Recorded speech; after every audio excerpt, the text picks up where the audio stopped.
16 months of cacao grafted. So, simulan na tayo ng shape pruning.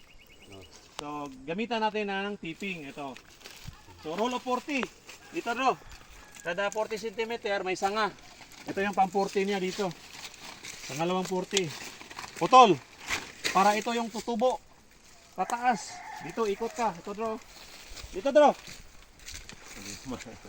Cut na ako. Ikot. So, dito. Ikot-ikot Ito rin siya.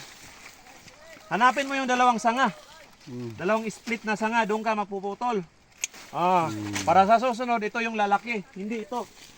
Kasi ito yung nagpapa-balanse. Nagbibigay ng hindi balanse. Kaya ganon. So ito naman, uli, draw. Si pruning. Hanapin mo yung ano. May mga sanga.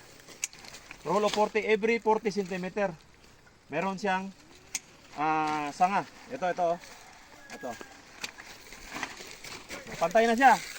Pantay na, di ba? Ikutan mo, Tro. Dito na. Dito, sige sir, ikaw. Ito, Tro, ilalim, Tro. Kuha ka, ito yung mga shape pruning. Tanggalin mo lang yung konti lang. Konti lang siya.